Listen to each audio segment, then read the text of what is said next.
Alors le canal du Plan, il prend son départ sur le Carami, qui est un affluent de l'Argent, au niveau de ce qu'on appelle l'Isque de Calvin. C'est une retenue d'eau et qui alimente deux canaux majeurs qui sont le canal du Plan sur la rive droite et sur la rive gauche le canal de Saint-Jean.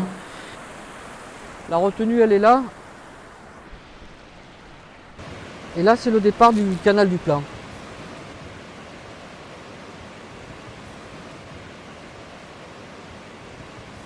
Et sur la rive gauche, elle est là-bas, on a le canal de Saint-Jean. C'est les deux canaux qui partent comme ça. Tu vois le trou là-bas? Il n'est plus en service puisqu'il n'y a pas d'ASA. Et en même temps, du moment où ils ont vendu la campagne Saint-Jean, ils ont coupé le parcours. Alors si on veut le remettre en état, il faut qu'on rétablisse le parcours complet. On a un seuil. Et ce seuil, en fonction de la hauteur, ça donne un débit de chaque canot. Là-bas, dans une pierre, il y a un marqueur. Et quand ça arrive à ce trait, ça veut dire que les canals ils prélèvent tant de mètres cubes à la seconde. C'est chaque fois que tu as une écluse comme ça, tu as une retenue à peu près qui va jusqu'à peu près 500 mètres.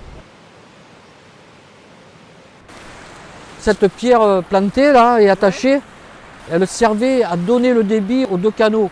Quand il y avait une crue, c'est une vanne de décharge pour limiter la hauteur sur le seuil.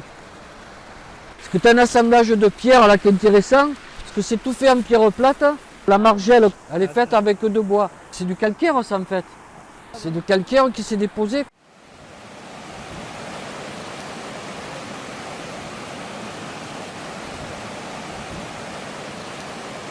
Après l'écluse, la retenue qui nous amène l'eau dans le canal du Plan, on arrive aux premières vannes de décharge. Alors ces vannes elles ont fonction de limiter le débit sur le canal principal. Donc une vanne de fermeture du canal et une vanne, ce qu'on appelle un exutoire, qui va refaire partir l'eau du canal dans le Carami. Donc du coup le canal va être de nouveau étanche, malgré l'immersion totale. Et ça veut dire que cette zone, comme c'est une isque, elle va s'inonder. Et c'est pour cette raison qu'on va voir tout à l'heure le deuxième exutoire qui est un peu plus loin et qui permettra, si de l'eau le passe par-dessus, de pouvoir isoler le canal.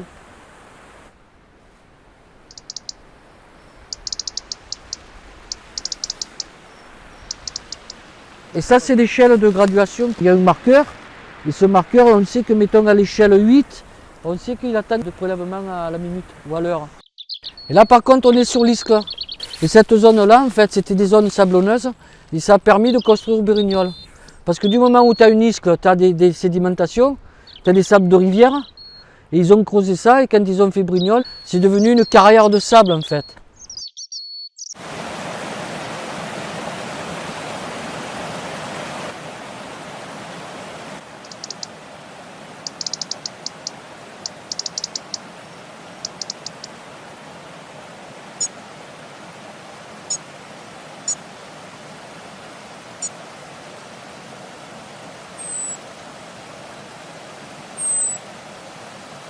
C'est un puits de lumière.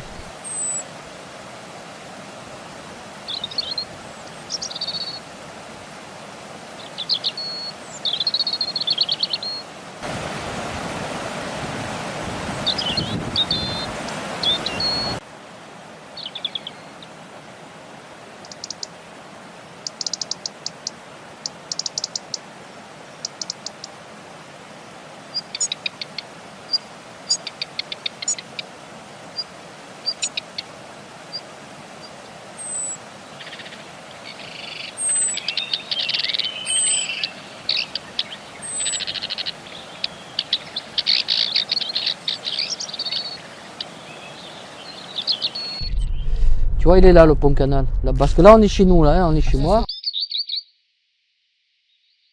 Ça, c'est la dernière vanne de décharge qu'il y a dans la ville de Brignoles. Pour pas que ça inonde la ville, ils avaient prévu ça. Là, on les a fait changer, on les a mis à crémaillère, mais avant, c'était des trucs à chaîne. Et sur le fronton, quand je l'ai tout nettoyé, je l'ai tout gratté, j'ai trouvé 1748.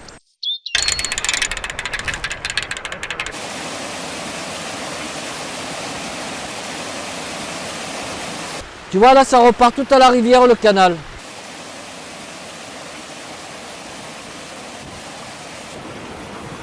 Et tu vois comme il revient en arrière là. Tu vois les contrepantes que je te disais. Et du coup il se cure, tu vois.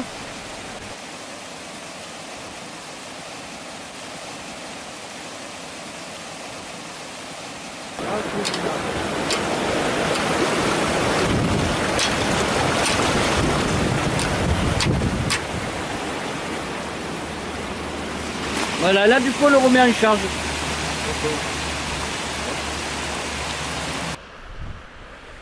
Voilà, les bajoyers, c'est ça. C'est ça, c'est le truc en mur en pierre là, tu vois. Que j'ai tout fait restaurer des deux côtés là-bas.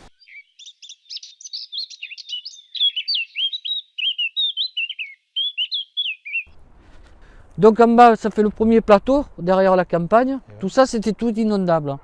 Et là, tu as le deuxième plateau. Quand tu voulais l'eau, tu as des prises.